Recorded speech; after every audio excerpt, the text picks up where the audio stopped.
আসসালামু আলাইকুম, আমার চ্যানেলে সবাইকে স্বাগতম। আজকে আমি তৈরি করব মালপোয়া বা পাকোয়ান পিঠা। এটা আমি যেভাবে তৈরি করব সেভাবে আপনাদের সঙ্গে আজকে শেয়ার করব। তার আগে বলে দিচ্ছি, আমার ভিডিওটি ভালো লাগলে পরে লাইক, কমেন্টস এবং শেয়ার করবেন। আর আমার চ্যানেলে নতুন হলে পরে সাবস্ক্রাইব করে দেবেন। পাশে থাকা বেল আইকনের উপর ক্লিক করবেন, তাহলে আমার নতুন নতুন ভিডিও আপনাদের কাছে পৌঁছে যাবে। এভাবে নরম তুলতুলে পোয়া পিঠা কীভাবে তৈরি করবেন সেটাই আমি আপনাদের সঙ্গে শেয়ার করব। পোয়া পিঠা তৈরি করতে আমি যা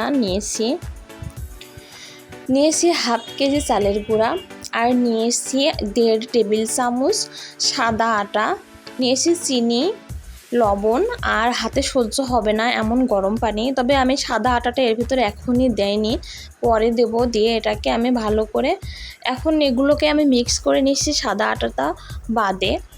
নিয়ে এর ভিতরে অল্প অল্প করে গরম পানি দেব, আর আটাটাকে খুব ভালো করে ছেনে নেব।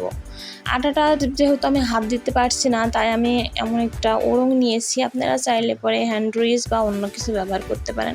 এটাকে খুব ভালো করে আমি ছেনে নিচ্ছি।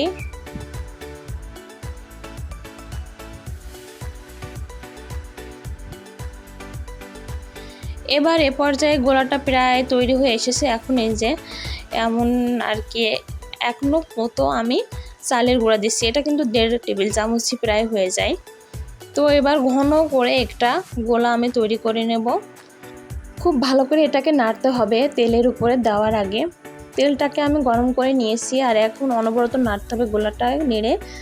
এবার তেলের উপরে পিঠাটাকে দিলেই কিন্তু ফুলে উঠবে। খুব ভালো করে নাড়তে হবে। যখন পিঠাটা আপনি দেবেন গোলাটাকে কিন্তু অনবরত নাড়তে হবে, আর তেলের উপরে দিতে হবে, তাহলে পরেই কিন্তু পিঠাগুলো খুব সুন্দরভাবে ফুলে উঠবে। নাড়া বাদ দেওয়া যাবে না, খুব সুন্দর মতন এটাকে তৈরি করতে হবে। আমি একটা ভেজে নিলাম, এবার আপনাদেরকে আরেকটা ভেজে দেখাচ্ছি। আমার কিন্তু প্রতিটা পিঠা এমন সুন্দর হয়েছে এবং ফুলেছে। আর যদি দেখেন যে আপনার পিঠাটা কখনো ফুলছে না, কুঁচড়ে যাচ্ছে, তাহলে পরে জালটা কিন্তু ঠিক রাখতে হবে। মিডিয়াম আঁচে এটাকে তৈরি করতে হবে। অতিরিক্ত জাল দেওয়া যাবে না, আবার জাল কমানোও যাবে না। তাহলে আপনারা কি করবেন, গোলাটাকে একটু চুলার উপরে দিয়ে একটু হালকা গরম করে নেবেন। তাহলে আপনাদের পিঠাগুলো সব এইভাবে সুন্দর মতন তৈরি হয়ে যাবে।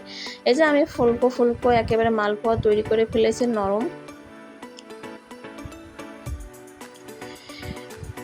এভাবে আপনারা বাসায় তৈরি করতে পারেন। আমি একটা আপনাদেরকে ছিঁড়ে দেখাবো। এর ভিতরে কিন্তু কোনো কাঁচা নেই, এই যে খুব সুন্দর। আসসালামু আলাইকুম, সবাই আমার ভিডিওগুলো দেখবেন আর আমার চ্যানেলটিকে সাবস্ক্রাইব করে দেবেন। সবাই ভালো থাকবেন।